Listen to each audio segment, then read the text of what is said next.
Scat back. Scat back. He had in 9 catches last game. Ridiculous. Test. 1, 2, 3, 1, 2, 3. Test. Hello and welcome to the G Money Podcast. We are here and we are live and we are in the basement.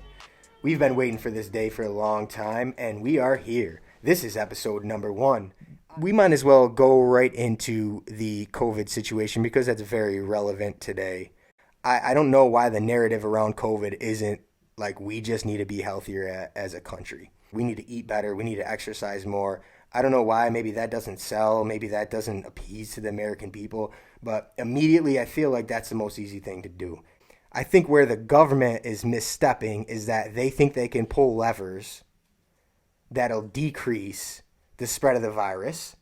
And those levers are not working, so they're pulling more levers and it's impacting the rest of our society and our economy. I think that the 3 beginning rules is what you stick with: wear masks, which people are doing, wash your hands, which people are doing, and social distance, which people are somewhat doing. Anything beyond that, you're doing too much. So the vaccine is coming out. I hope that the attitude around COVID is going to be more positive, or we're going to move past it because the vaccine is out. I think this was the most important lever to pull from the government, and I think they executed it pretty well. And some people are going to say Trump executed it, and some people are going to say other people executed it. But regardless of who did it, it's being done right now. I hope that none of the listeners are impacted by the coronavirus, but it may happen to you, and you got to take it on as a challenge. You got to battle back like it's a challenge to you, and you can't become a victim of COVID. You got to become a fighter, and you got to keep fighting back against it. That's my take on COVID. There's another topic to touch on. That's the stimulus checks. Everybody's waiting for the stimulus checks. We got, how much was the original stimulus check? $1,200. I like that. That was cool. I got $1,200 deposited in my account. That was pretty awesome. My dad taught me from a young age is to not accept anything for free, because if you accept something for free, you're going to have to repay it. Is the repayment that the government has more power because they took care of us with a $1,200 check? Or is the repayment that inflation is going to happen because of it? If that's the case, then I don't want the $1,200. You could take it back. As a semi-numbers guy, I'm not an expert in anything. I like to think that I'm okay in numbers. If you just give $1,200 out to, 50% of the population, somewhere around there, there's probably more. There's something else behind the scenes that's happening, and I'm a little concerned with that. I feel like the United States might be just printing money. There's more. They're stimulating the economy by inserting more money into the economy. That's when inflation happens, and I'm very concerned with that because everybody says that the United States is broke. Well, how the hell are we getting this $1,200 and $600 to give out to everybody if we're broke? So again, I think there's going to be long-term repercussions from this. I think there's other things that we can do on an individual basis, on a neighborhood basis, on a community basis that can help our people rather than the federal government saying, here's $600, keep your mouth shut.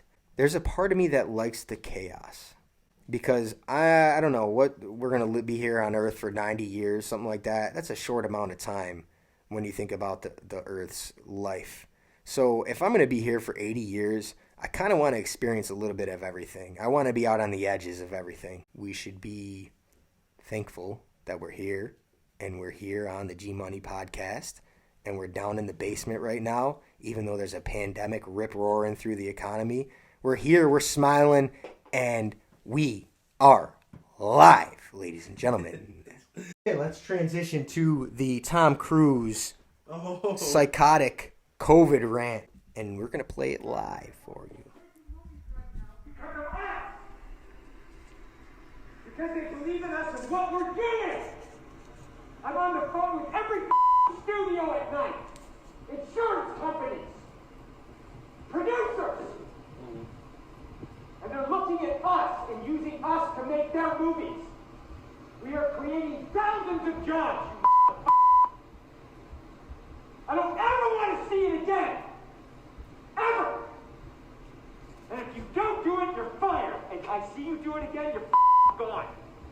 And anyone on this crew does it. That's it. And you too.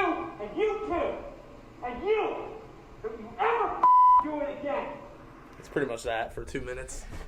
Okay, so you guys get the gist of it.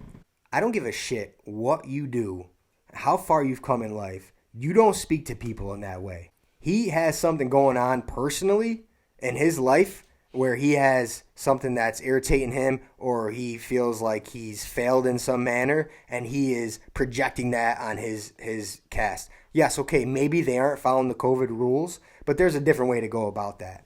And I don't think you should ever speak to anybody that way. Don't project your pains and your miseries onto the people that are on your set like that. There's a different way to motivate them and influence them, and that's not it. So I'm pretty fired up about Tom Cruise. If you're the leader of that group, they're doing that because of your leadership. You're allowing that to happen in some way.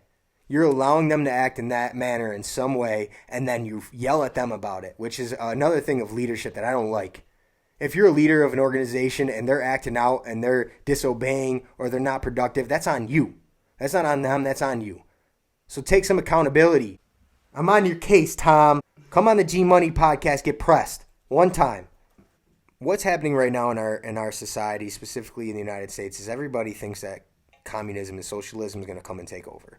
And that's been the case now for 50 years. Every time shit hits the fan a little bit here in our country, communism's coming to take over.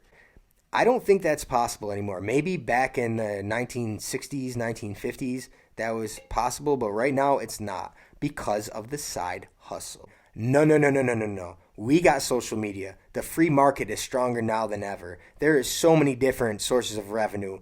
The free market has gone from large industries and corporations into the hands of the people. So even if the Russians come and take over, or the Chinese come and take over and install communism into our economy, there's always going to be the black market. There's always going to be technology. There's always going to be the internet. There's always going to be loopholes. There's always going to be Instagram where you can sell whatever you want to, where the government doesn't control it. So I think we've separated ourselves even more from communism. I'm just trying to figure out why communism is always the thing. Like, COVID happens, communism. Back in the day, John F. Kennedy's elected, communism. Martin Luther King is a communist. Don't be fearful of communism. We got this shit.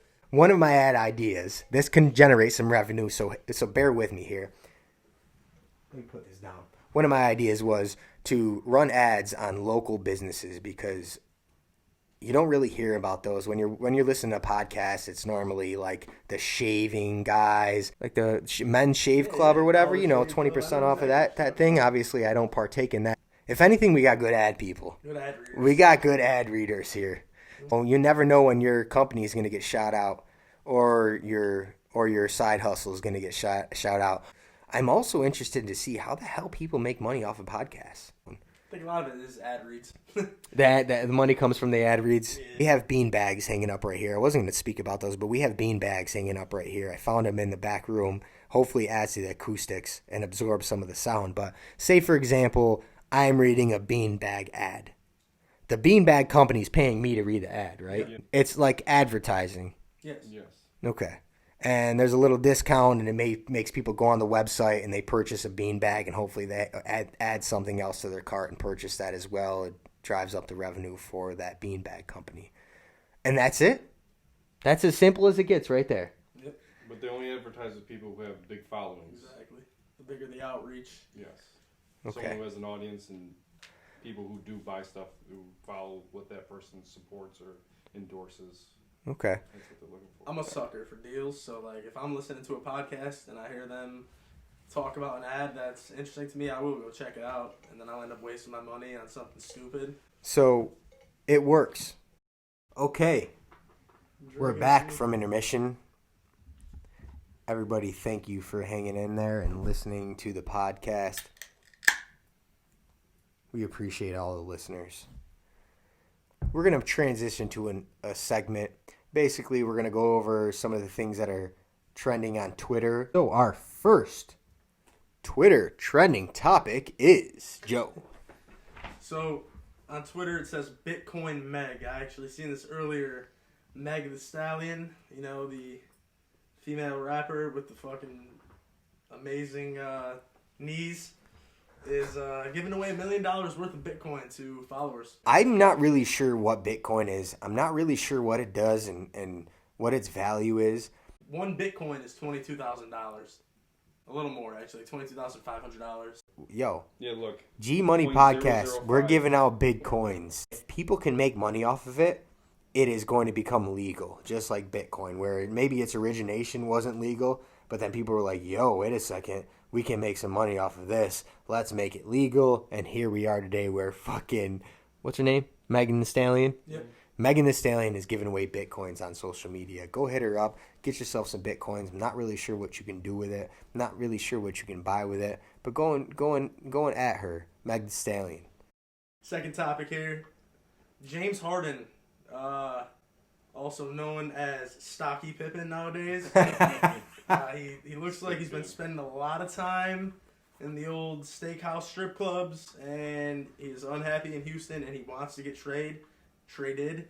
James Harden might be taking on the LeBron James strategy where you save yourself for the playoffs. And maybe he's really taking that seriously, and he's coming into the first game fat, and hopefully he's going to trim down, and when it comes playoff time, he is back in playing condition. And if you have an individual on your team that wants to be traded, how can you build a team that way, a championship team? I just don't see it how, like, you can go to war with somebody knowing that they're trying to get traded and they're voicing their opinion and I get traded. I don't know. That's got to be a tough situation, and a lot of NBA teams go through it.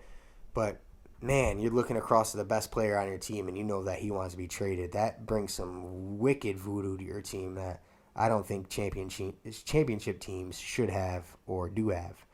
This is a great book for anybody that's interested in sports or leadership or coaching or anything like that. 11 Rings by Phil Jackson. He really believes in the team, and he believes that there is like a voodoo surrounding a team. There is something beyond your physical presence on a team. So that's something to consider. Phil Jackson, 11 Rings. I think he's got a couple of books, but that one was specific to his reign with Kobe Bryant and Michael Jordan. A great book. Try it out. Well, Next time. Probably the best coach ever.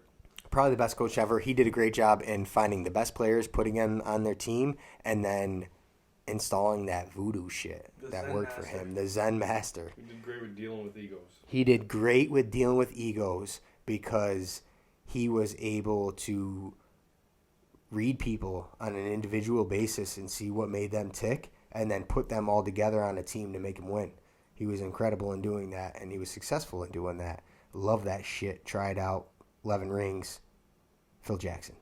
Last one we'll cover is, so I know you're not a video game guy, G, but Cyberpunk 2077 is a video game that just came out for all the consoles. This game was being talked about being made in like the mid-2000s, 2005-ish, and they waited so long to release it. They tried to make sure it had zero glitches, and similar to like a Grand Theft Auto type game, open world. It's supposed to be futuristic. Actually, it's supposed to be futuristic after like a pandemic wipes out society, ironically. But so the game, they finally made it and released it this year, a couple weeks ago, maybe like a week ago, and it has seen so many errors and horrible reviews that they actually removed it from stores and they are refunding people. And I think they're going back to the drawing board with it. They're offering discounts and like reimbursements and things like that. I don't think I've ever heard of anything like that. Never. That is a unique failure on their part. A lot of the times when you are releasing something, you love to have the hype around it, and it had the hype around it. I'm not a video game guy, but I saw that on Twitter. I saw Cyberpunk on Twitter. So the hype was there. The execution was not. Again, we go back to the delivery of the product. The delivery is the most important thing. Doesn't matter about the hype. Doesn't matter about the preparation. It's about what you can deliver. We have discussed a lot of different topics. I think we're only going to get better from here. We're going to watch the tape. We're going to watch the film. And we're going to come back better than ever. Be yourself. Be courageous. Our DNA is built to survive and built to last. And you got to trust in that. Ladies and gentlemen, boys and girls, that is the conclusion of the G Money Podcast. Can't wait until next time. We will see you then. Thank you for listening. Thank you for being here. Thank you for being you. Thank you for being me. And we are